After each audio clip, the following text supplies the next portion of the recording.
ভাই কিছু নিতেন? নিতাম মানে এটা কি কাপড়ের দোকান? কে এটা দেখে কি আপনার জিলাপি দোকান মনে হয়? হায় রে ব্যবহার রে, এই দোকান থেকে আমি কিছুই নিব না। তুই এত কথা শিখেছ, চুপ থাক। ভাই এদিকে আসেন তো ভাই। না ভাই জায়গা আপনি বুঝে ব্যবহার দোকানে ঠেকে অভাব পড়ছে। জিজ্ঞা তুমি একটা ব্লাউজ। এই, চুপ থাক পোলাহান, তুমি একটা চোর মেরে। ভাই আপনি পোলাহানের কথা রাগ করেন না তো ভাই। আপনি দোকান পোলাপান ভাই, ওই যে কথা কয় বড় মানুষের মতো কথা কয় ভাই, কথা হইলে তো মনে হয় না যে পোলাপান। পোলাহানের কথা বাদ দেন তো ভাই। ভাই বসেন তো ভাই, কি লাগবো ভাই? বসেন বসেন ভাই, কি লাগবো? লাগবে তো কম দামের মধ্যে ভালো কাপড় আছে নি?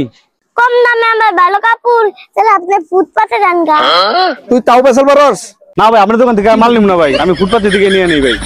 এত এত কথা ভালো লাগে না ভাই, আমি ফুটপাতে থেকে মাল নিবো, আমি দোকান থেকে আমি মাল কিনবো না জানো। তোর কথা কবার না করলাম, তাও কথা কইলি। তোর নিকা কাস্টমারটা চলে গেল। কাস্টমার এলো লক্ষ্মী, তুই জানাস? কাস্টমার তো লক্ষ্মী, তা কথা নাকে মুখে তো কিলান দেব না। তুই কালকে থেকে আর দোকান যাবি না। তুই কাস্টমার খারাপ ব্যবহার করিস। যা দুধ নাকি, যা দোকান থেকে বেরিয়ে যা।